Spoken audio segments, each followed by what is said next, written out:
We have sad news about one of the beloved members of our Fox family, Charles Krauthammer.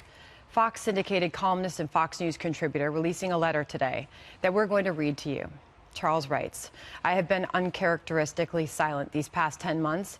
I had thought that silence would soon be coming to an end. But I'm afraid I must tell you now that fate has decided on a different course for me. In August of last year, I underwent surgery to remove a cancerous tumor in my abdomen.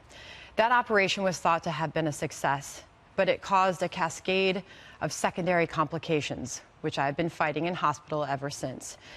It was a long and hard fight with many setbacks, but I was steadily, if slowly, overcoming each obstacle along the way and gradually making my way back to health. However, recent tests have revealed that the cancer has returned. There was no sign of it as recently as a month ago, which means it is aggressive and spreading rapidly. My doctors tell me their best estimate is that I have only a few weeks left to live. This is the final verdict. My fight is over. I wish to thank my doctors and caregivers whose efforts have been magnificent, my dear friends who have given me a lifetime of memories and whose support has sustained me through these difficult months, and all my partners at the Washington Post, Fox News, and Crown Publishing. Lastly, I thank my colleagues, my readers, and my viewers who have made my career possible and given consequence to my life's work. I believe that the pursuit of truth and right ideas through honest debate and rigorous argument is a noble undertaking. I'm grateful to have played a small role in the conversations that have helped guide this extraordinary nation's destiny. I leave this life with no regrets. It was a wonderful life, full and complete with the great loves and great endeavors that make it worth living.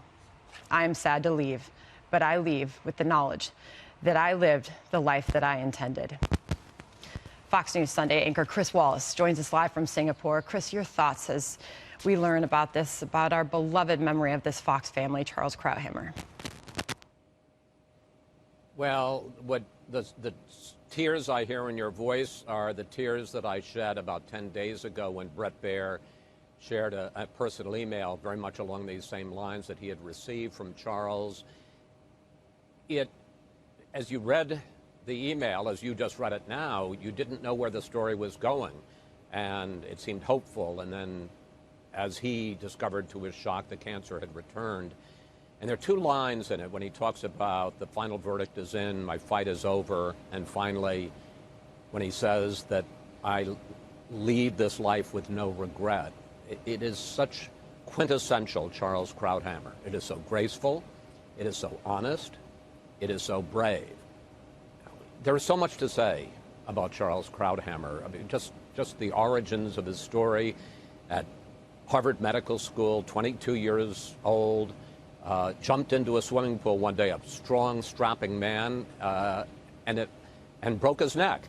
And as only Charles could tell the story, he knew that he had broken his neck because he was studying the central nervous system. In fact, the textbook was on the pool deck.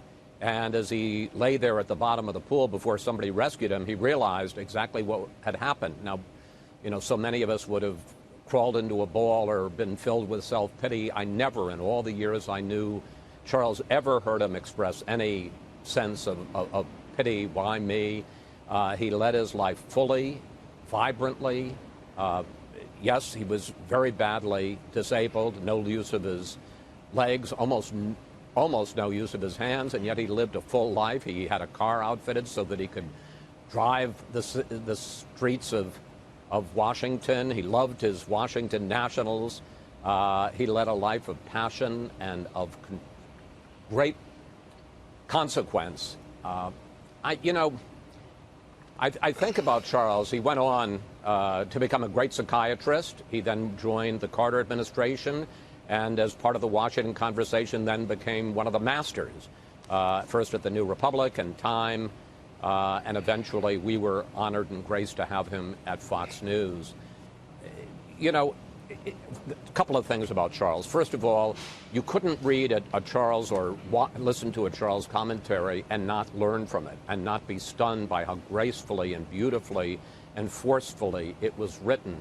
I think the thing that I admire most about Charles, though, is that in a world in which there's a tendency to fall into tribes. You're in this camp or you're in this camp.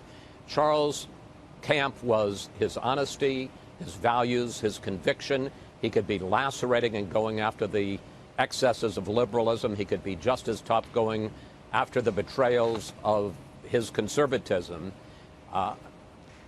Charles, if you're out there, if you're watching this with your beloved wife, Robin, and your dear son, Daniel, who I know have been such a support to you in so many ways, I want you to know that I love you. I flatter myself to consider and feel so honored to consider myself a colleague of yours. You are a great man. Chris Wallace, thank you. So many of us are sharing those sentiments about Charles around here today. So many of us feel so blessed to have known him, to have worked with him. Chris, thank you. And Charles Krauthammer Harris won the 1987 Pulitzer Prize for Distinguished Commentary. And in that, you heard him thank all those that he has worked with through the years. He began writing that column for the Washington Post back in January 1985. What a career he has had. Well, and a couple of different careers. You heard Chris talking about the fact that he had that book on the central nervous system poolside when he fell, when he jumped into the pool.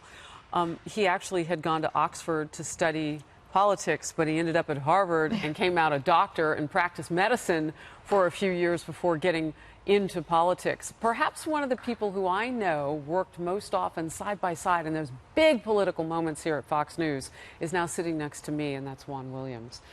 Juan, you had a special friendship with Charles Krauthammer that went beyond politics. Well, it's very much about, we were both big baseball guys, and I remember Charles driving me in his specially equipped van that Chris Wallace just mentioned over to Nats Park. And I said to him afterwards, I said, I don't think I've ever put my life at such risk. Because Charles really, here's a guy who's dealing with his paralysis and all that, and he's just whipping around through the streets. It's pretty cool. But, Sandra mentioned the Pulitzer. I think that it's so important for people to understand. Charles Krauthammer is considered to this moment the most influential conservative columnist in America. And that's why he came here to Fox. And, I covered the Reagan White House, and Charles was rising to fame at the same time. My mentor at the Washington Post editorial page was a woman named Meg Greenfield. She was the one who really worked with Charles. And she's quoted having said about him that there's no trendy when Charles Krauthammer because writes. His intellect is so astounding. Charles is a guy that would come up here and tell me he's going to the World Chess Series or whatever. Charles was a chess nut, baseball nut. And what's great? Loved his wife, Robin, lawyer, artist. They had a son. Right, Daniel. But also, one of the most touching things I ever dealt with Charles was a column he wrote. And I don't know if you ever saw his book, Things That Matter. It became a huge bestseller, Brett Baer, and he really worked that. And in that book, he has a column about his brother Marcel, who died in his late 50s of cancer.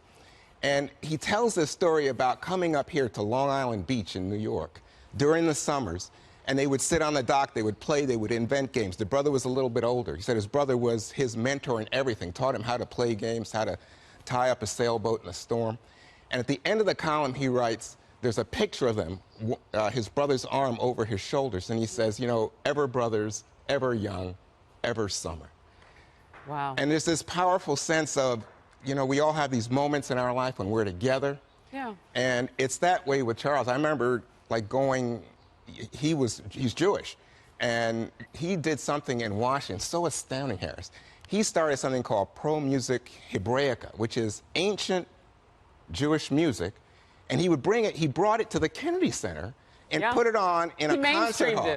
Well, I don't know if you mainstreamed it. I remember sitting there with my wife, and we were like, wow, we wouldn't be at this concert if it wasn't for Charles. Beautiful, though. It was amazing. I just go back to something that Chris Wallace said, and you can never count Charles out of any conversation. No. Right? He elevates everything. He is that high tide that raises all boats. And so, as he puts out this letter today and lets us know what's going on with him, I'm hopeful that we'll continue to hear from him. And what Chris said resonated so much. Graceful, innocent, and brave is those things that you say about Charles Krauthammer.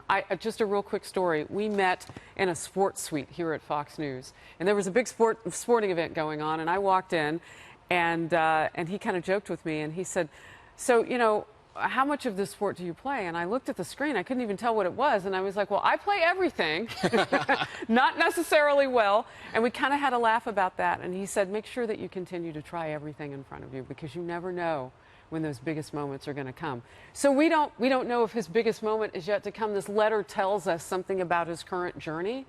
But Charles is still here. And if we know him well, and I don't know him as well as you do, but you know that that spirit in him is alive and well, we will hear from him. You know, I just think it's important to understand he's a guy that lived life to the fullest and enjoyed life, and in that letter celebrated life. He's still celebrating. Yeah, he's not down. I mean, so to me, it's almost like an example of tremendous personal courage and character. So he's a brilliant man. He may be the most brilliant man. I mean, you were right. We're all honored to have been able to engage. I was arguing with Charles about so many. He was the only person I knew that could make you be quiet. Oh, he shut me up. I'm telling you. He's terrific. But it's the courage, and even to this moment, the example to all of us about being well, I was going to say being a man, but being a human being in the full. And that's Charles. Stand up. And Charles continues to reach out and touch so many. Yeah. And I know in his absence, Brett Baer said I would get thousands of requests for an update.